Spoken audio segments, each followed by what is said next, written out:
ઓછા ખર્ચામાં એકદમ મોંમાં મૂકતા જ ઓગળી જાય પીગળી જાય તેવી સુપર સોફ્ટ નવી અને super tasty barfi. Hello friends, હું છું શીતલ. તમારું સ્વાગત છે મારા કિચનમાં. આજે આપણે તો નાળિયેરની બરફી બધાને ખૂબ પસંદ આવે છે, પણ બનાવી એકદમ ઇઝી રીતે બનાવીશું અને એકદમ સુપર સોફ્ટ બનશે. વ્રત ઉપવાસમાં પણ ખાઈ શકાય તેવી અને ઝડપથી બની જાય, ઓછા ખર્ચામાં તૈયાર થઈ જાય. તો ચાલો બનાવીએ. ફ્રેશ નાળિયેરમાંથી નાળિયેર બરફી બનાવવા માટે અહીંયા મેં એક મોટી સાઈઝનું નાળિયેર લીધું હતું. એને આ રીતે સરસ રીતે તોડી પાણીથી ધોઈ લીધું છે, એટલે એકદમ ક્લીન છે. હવે આપણે જે એની પાછળની આ જે છાલ છે ને એને કાઢી લેશું, એટલે જ્યારે આપણે બરફી બનાવીએ ને સફેદ દૂધ જેવી બને અને સરસ એવી મહેમાનોને પણ સર્વ કરો ને તો પણ ખૂબ પસંદ આવે. અને બનાવી એકદમ સિમ્પલ રીતે બનાવીશું. તો આ રીતે પહેલાં બધા નાળિયેરની છાલ કાઢી અને તૈયાર કરી લેશું. તો તમે નાળિયેરની બરફી તો બનાવતા જ હશો, તો તમને આ બરફીની રેસીપી કેવી લાગી મને કમેન્ટમાં ચોક્કસથી કહેજો. અને હા, મારી રેસીપી તમે કઈ સિટીમાંથી જુઓ છો ને એ મને જરૂરથી કહેજો. તમે જુઓ અહીંયા મેં બધા જ નાળિયેરમાંથી છાલ કાઢી લીધી. હવે આપણે એની આ રીતે પતલી સ્લાઇસ કરીશું, એટલે મિક્સર જારમાં આપણે એડ કરીએ ને ત્યારે એની ફાઇન પેસ્ટ આપણે કરી શકીએ. મોટા ટુકડા હોય ને એને આ રીતે સમારી લેવાના. તો આ રીતે બધા ટુકડાને મેં કટ કરી તૈયાર કરી લીધા. હવે આ ટુકડાને આપણે ડાયરેક્ટ એડ કરીશું મિક્સર જારમાં.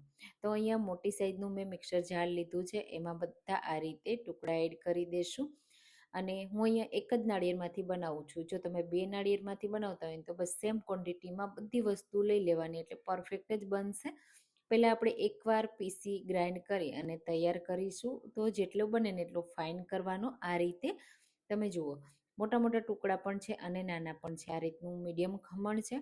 હવે એકદમ ફાઇન ખમણ કરવા માટે આપણે અડધો કપ દૂધ એડ કરીશું અને ફરીથી 1 થી 2 વાર મિક્સર ચલાવશું ને એટલે એકદમ સુપર સોફ્ટ અને સ્મૂથ પેસ્ટ તૈયાર થઈ જશે. હું તમને ખોલીને બતાવી દઉં કેવી પેસ્ટ તૈયાર થશે. આ રીતની એકદમ ફાઇન, જે રીતે આપણે ડેસિકેટેડ કોકોનટ લઈ આવીએ ને માર્કેટમાંથી તેવી જ પેસ્ટ તૈયાર થશે. એને આપણે પલાળીને લેતા હોઈએ છીએ. અહીં આપણે લીલા નાળિયેરમાંથી એ જ રીતે બનાવીશું. હવે અહીંયા મેં સ્ટીલનું પેન લીધું છે, એને પાણીથી ધોઈ લીધું છે અને એમાં થોડો પાણીનો ભાગ છે. હવે ત્યારે આપણે એમાં બાકીનું અડધો કપ દૂધ એડ કરી દઈશું. દૂધ અહીંયા ટોટલ આપણે 1 કપ જરૂર પડશે. પહેલાં દૂધને સરસ રીતે આપણે ગરમ થવા દેવાનું છે. જો પાણી નીચે હોય ને તો નીચે જે બેસે નહીં અને દૂધ બળે પણ નહીં. આ રીતે તમે જો કોઈ પણ દૂધની આઈટમ બનાવો ને તો થોડું પેનમાં પાણી હોવું જોઈએ, અથવા તો પેનને ભીની કરી લેવાની.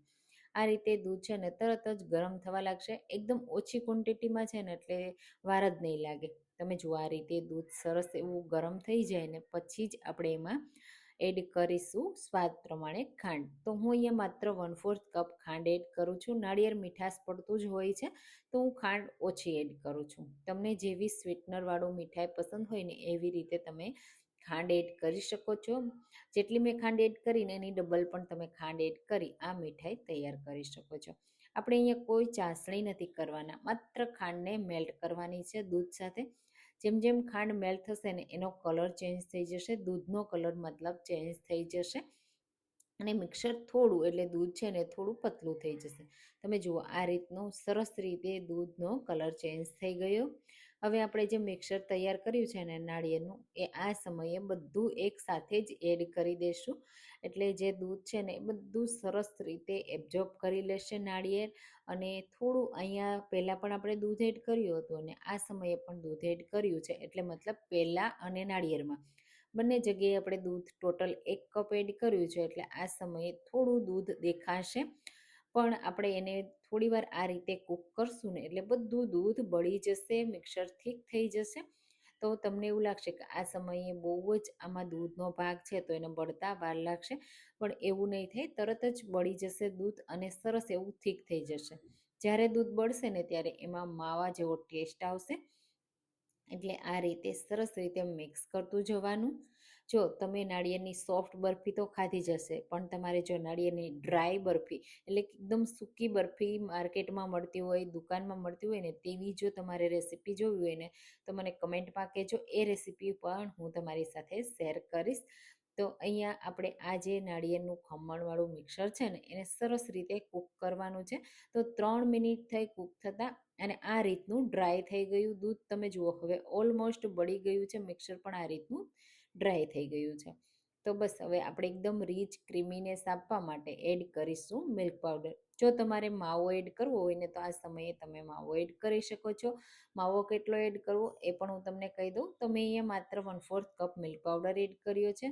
જો તમારે માવો એડ કરવો હોય ને તો તમે 3થી 4 ચમચી જેટલો પણ એડ કરી શકો છો અને અડધા કપ જેટલો પણ એડ કરી શકો છો. માવાની ક્વોન્ટિટી તમારી ચોઈસ પ્રમાણે રહેશે, ઓછો કે વધારે એ રીતે. હવે મિલ્ક પાવડર સરસ રીતે મિક્સ કરવાનો છે, બિલકુલ એમાં લમ્સ ના બને ને એ રીતે. જ્યારે મિલ્ક પાવડર એડ કરીએ ને ત્યારે ગેસની ફ્લેમ એકદમ લો રાખવાની, જેના લીધે સરસ રીતે તમે મિક્સ કરી શકો. અને આ રીતે મિલ્ક પાવડર એડ કર્યા પછી થોડી વાર માટે કૂક કરી લેવાનું. થોડી જ વારમાં તમે જુઓ આ રીતનું મિક્સર ડ્રાય થઈ જશે. આ રીતે પેન છૂટી જાય, પેનમાંથી અલગ થવા લાગે અને અહીંયા આ રીતનું તમે જુઓ ચમચામાં ભરો ને તો તમને થીક લાગે, બસ ત્યાં સુધી આપણે એને કૂક કરવાનું છે. અહીંયા મેં ઘી એડ નથી કર્યું, ઘી વગર જ આ મીઠાઈ તૈયાર કરી છે. હવે મેં અહીંયા બટર પેપર લગાવ્યું છે અને એમાં થોડું આપણે ઘી લગાવી દઈશું. અહીંયા જો તમારી પાસે બટર પેપર ન હોય તો ડાયરેક્ટ તમે પ્લેટમાં પણ સેટ કરશો ને તો પણ સેટ થઈ જશે અને બિલકુલ આસાનીથી ડિમોલ્ડ પણ થઈ જશે. બધું મિક્સર એકસાથે એડ કરી દેશું. નાના મોટા જેવા તમારે પીસ પાડવા હોય ને એ રીતે તમારે એને સેટ કરવાની. આ રીતે બધું મિક્સર હું એકસાથે પહેલાં પ્લેટમાં લઈ લઉં અને પછી આપણે ઉપરથી સ્મૂથ કરી લઈશું. અહીંયા એક પણ ડ્રાયફ્રૂટની આ મીઠાઈમાં જરૂર જ નથી, તો હું ડ્રાયફ્રૂટ એડ નથી કરતી. જો તમારે ડ્રાયફ્રૂટ એડ કરવા હોય તો કરી શકો છો. આ મીઠાઈને તમે વ્રત ઉપવાસમાં પણ ખાઈ શકો છો, પ્રસાદમાં પણ તમે ધરી શકો છો અને મહેમાનો આવે ત્યારે પણ તમે સર્વ કરી શકો છો. આ રીતે ઉપરથી મેં સ્મૂથ કરી લીધું. હવે જો ટાઈમ હોય ને તો 3 કલાક માટે તમારે સેટ થવા દેવાની. મેં 3 કલાક સેટ થવા દીધી એટલે પ્રોપર તમે જો ઉપરથી સેટ થઈ ગઈ છે અને અંદરથી પણ સરસ એવી સેટ થઈ ગઈ છે. અને મેં અહીંયા ફ્રીઝમાં નહોતી રાખી, તમે ફ્રીઝમાં રાખીને પણ સેટ કરી શકો છો. હવે આ મીઠાઈને આપણે આ રીતે ડિમોલ્ડ કરી લેશું. તમે જુઓ કેટલી પરફેક્ટ સેટ થઈ છે. હવે આ મીઠાઈને ફ્રીઝમાં રાખીને તમે 8થી 10 દિવસ ખાઈ શકો છો. બહાર 2થી 3 દિવસ સારી રહેશે અને આ રીતે આપણે એને ભોગ પ્રસાદમાં પણ ધરી શકીએ છીએ. તો તમને આ નાળિયેરની મીઠાઈ કેવી લાગી મને કમેન્ટમાં ચોક્કસથી કહેજો. જો રેસીપી ગમી હોય તો લાઈક કરજો, શેર કરજો અને મારી ચેનલને સબસ્ક્રાઈબ કરજો, જેથી તમને દરરોજ નવી નવી રેસીપીઓ મળતી રહે. હું તમને હાથથી તોડીને બતાવી દઉં કેટલી સુપર સોફ્ટ છે, પરફેક્ટ બની છે. તો આ મીઠાઈ તમને કેવી લાગીને કમેન્ટમાં ચોક્કસથી કહેજો. ચાલો ફરી મળીશું એક નવી રેસીપી સાથે. Thank you for watching.